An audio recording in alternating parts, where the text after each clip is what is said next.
জুলাই সনদের জন্যই যদি গণভোট হয় তাহলে ইসলামী শরিয়ার মানুষ সিদ্ধান্ত নেবে, এই প্রসঙ্গটা আবার নতুন করে মানুষের সিদ্ধান্তের প্রশ্ন কেন আসছে রেজাউল করিম রানী? আপনি কি বুঝতে আমি দেখেন, জামাত নিয়ে আমি কোনো সমালোচনা করতে চাই না। আর জামাত সমালোচনার ঊর্ধ্বে একটা দল।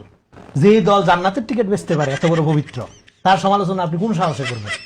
তার কোনো দোষ থাকলে কোন লোক জান্নাতের টিকিট কার সাধারণ মানুষের হাতে আসে? কোন নর্মাল লোকের হাতে আসে? এই দুঃসাহস আমাকে দিয়ে আপনি করাবেন না, দয়া করে। অন্য আলাপ করেন, রাজনীতি নিয়ে আলাপ করেন, পলিটিক্স নিয়ে আলাপ করেন।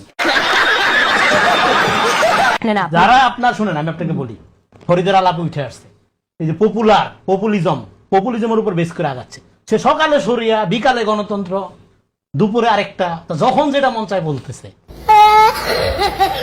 জামাত ইসলামকে বাংলাদেশের মানুষ যে এখনো মেইনস্ট্রিম দল মনে করে না। কেন মনে করে না? রিলাই করা যায় না। সে জুলাই সনদের আইনি ভিত্তি না হলে সাইন করবে না, এই কথা রাত পর্যন্ত, রাত 12টা পর্যন্ত মিটিং এ বলে না এনসিপির সাথে। সকালে বৃষ্টির মধ্যে সাথীদের হাজির হয় নাই সে। গণঅভ্যুত্থানের পরে নির্বাচনের সময় ইসলামী ভোট ব্যাংক বলে যে তারা আলাদা বিভাজন করলো, তারপরে নাম দিল, যেটা একটু আগে বললাম, নাম দিল ঐক্যবদ্ধ বাংলাদেশ। এই কন্ট্রাডিকশনটা তো প্রত্যেকটা পদে পদে। আপনি কয়টার কথা জিজ্ঞেস করবেন আমাকে? জামাতে আমিরের বক্তব্য, এই যে আজকে গোপালগঞ্জে বলছে যে ক্ষমা করে দিলাম, তার ছেলে মারা গেছে, তার বউ মারা গেছে, তার ভাগ্নি মারা গেছে, সে ক্ষমা করার কে? ক্ষমা করার এখতিয়ার কার? Forgiveness, forgive, only the unforgivable. Derrida বহু আগে বলছে। ক্ষমা করার এজেন্সি কার? কেন ওই যে এনসিপির নেতা তো বলেছেন যে তিনি সেনাপতি, গণঅভ্যুত্থানের সেনাপতি। সেনাপতি হিসাবে সেনাপতি তার কে কি হারাইছে? সেনাপতি গণঅভ্যুত্থানের সময় তো কোথায় ছিলেন উনি? ওনার নামে তো, আমাদের নামে তো কোনো গণঅভ্যুত্থান হয়নি বাংলাদেশে। এইবার আপনি গণঅভ্যুত্থানের নামে শেখ মুজিব যেভাবে 71 পরে ক্ষমা করে দিলাম, তো দিয়া রাজনীতি শুরু করে দিল।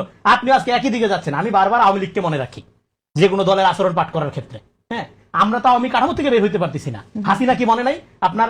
ভারত থেকে দীর্ঘদিন পরে আইসা হজের পট্টি বাইন্দা সবাই দেখছেন, বাপ মরে গেছে, মা মরে গেছে, কান্নাকাটি কইরা আমি ভিকটিম, একটু ভোট দেন, আইনা আইসা দেশে ক্ষমতায় সর্বনাশ করে নাই। এখানে ন্যারেটিভ পলিটিক্স এর গুরুত্ব। যেমন ধরেন, বুয়েটে যখন নিরপেক্ষ ছাত্ররা তারেক রহমানকে গালাগালি করে মিছিল দেয়, সেটা হলো সাধারণ শিক্ষার্থীদের প্রতিরোধ হয়। কিন্তু আপনার এই ইয়াতে, এই যে এই কলেজে সাধারণ বিনা অনুমতিতে যখন আমার ছোট ভাই নাসিরউদ্দিন পাটোয়ারি ঢুকতে গেল, সেখানে যখন সাধারণ শিক্ষার্থীরা ডিপ মারলো, সেটা বিএনপির সন্ত্রাসী আক্রমণ, পারমাণবিক ডিম হামলা হয়ে যায়।